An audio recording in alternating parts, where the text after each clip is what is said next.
Good evening. The U.S. is delaying tariffs on some Chinese imports until December 15th. The Trump administration made that announcement today, citing health, safety, and national security, as well as other factors. Now, products affected include cell phones, laptops, and video game consoles.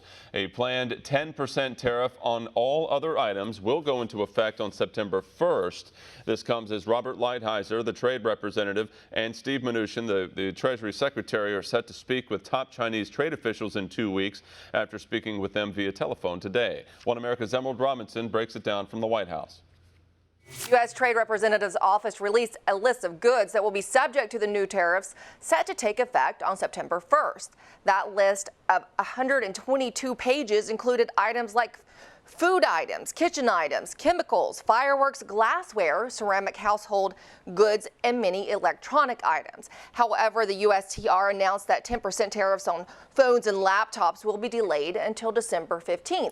That decision to delay made with the spirit of Christmas in mind, according to the president, talking to reporters before he left Bedminster, New Jersey, to head to a shell plant in Pittsburgh on Tuesday.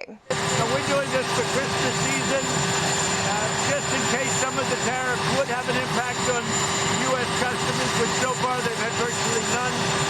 The only impact has been that we've collected almost $60 billion from China, compliments of China.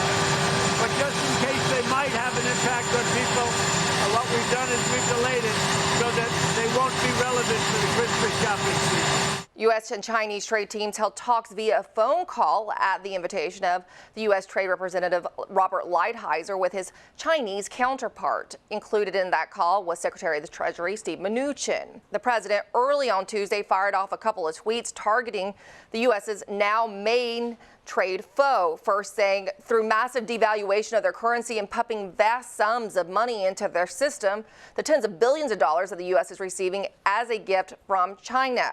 Prices not up, no inflation, farmers getting more than China would be spending. Fake news won't report. Now the question is, will China conduct themselves differently in the next go-round of trade talks? The president not sounding too optimistic about that before leaving Bedminster. However, the tariffs have had a major effect on the Chinese economy, and now with the unrest in Hong Kong, China is under more mounting pressure as people in Hong Kong look to move their money to U.S. markets, especially as China has continued to devalue its currency to offset the U.S. tariffs. The president did comment on the protest before leaving Bedminster, suggesting that Hong Kong is definitely a problem for China, one that he hopes works out. Now, the president didn't go so far as to say that Hong Kong puts more pressure on China to come to the table explicitly. The president still suggesting that China may be holding out until 2020. At the White House, Emerald Robinson, One America News. Want to see more videos like this? Click on the link below and subscribe to One America News on YouTube. And call your cable provider and kindly demand that One America News is added to your lineup. Call and subscribe today.